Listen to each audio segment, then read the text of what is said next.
Go. Alright, man, I'm in a video. You know, I got my guys with me, man. Got my dude Fritz. Got my dude Swaggy. Got my dude Joe. Got my dude Abe. Got my dude Drew. I got Drew on the camera. Okay, well, you know, this is my scholarly person presentation. This was actually hard. I don't really know what to, based on the Eriksons theory, I don't really know what to choose. But after doing some research and you know, figuring out which one of the Erikson theories actually related to me the most, I went with theory number 8, which is from the age 18 to 35.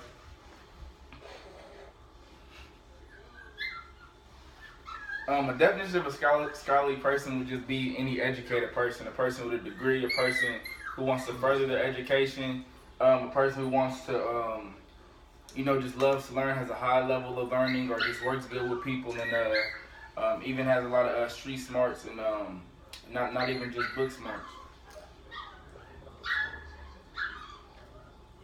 Somebody who will be my hero will probably be my big brother.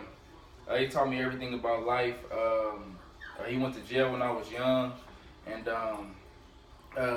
him going to jail actually taught me a lot. And although it's a negative, you know, he always stayed on me about school and sports and all that kind of stuff growing up. And it was rough, but he definitely taught me a lot. And also my dad was a big influence. He also taught me, you know, if you want anything in life, man, you got to work for it. And my mom too, because she raised myself and my brothers mainly by herself. So after a while, we didn't always grow up in the best area, but she worked hard, and she always showed us, you know, if you work hard, good things should happen, and just got to be patient.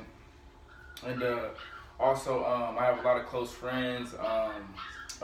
Somebody who's my big brother, he plays on the Cardinals. That's somebody who I really look up to. His story is amazing. His brother died, and he had a baby, and he got cut from junior college, and he only had one offer, and that's from a Division II school.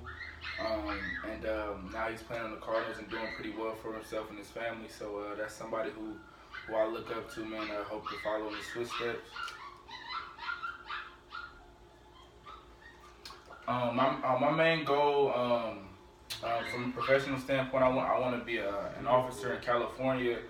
I don't know, my grandpa was in Vietnam, and he growing up, I would always be with my grandparents out in Oakland, and he would, I always see a lot of his medals, and he would tell me a lot of war stories. And although I would never go to war, I just know I always wanted to do something where I could protect people and actually make a positive impact, and have a strong impact in my community as well, to talk to younger people around me and be a voice for the African American community and a lot of guys my age and where I grew up. It was hard to try to put together a plan for my degree, because there's so many things you can do. You don't know if you want to be a psychologist. You don't know if you want to be a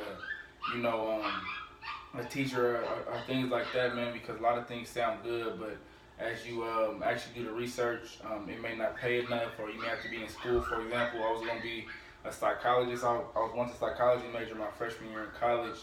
But you have to go to school for 8 years, and I said I'm just not doing that.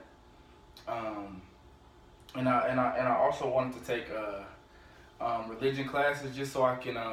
With being an officer, you're gonna run into a bunch of different kind of people. You're gonna run into Jewish people, atheists, people who don't, Muslims, and all that. So you know, you just want to make sure you're level-headed and you're not being biased and that kind of thing. And I did a ride-along in December over Christmas break with an officer out in San Jose, California, and it was pretty cool. It was a robbery during the ride-along and that, and things like that. And you just get a rush similar to the rush you get of playing football. Just something active. I refuse to work behind the desk for the rest of my life. So, you know, that was what was pretty important for me.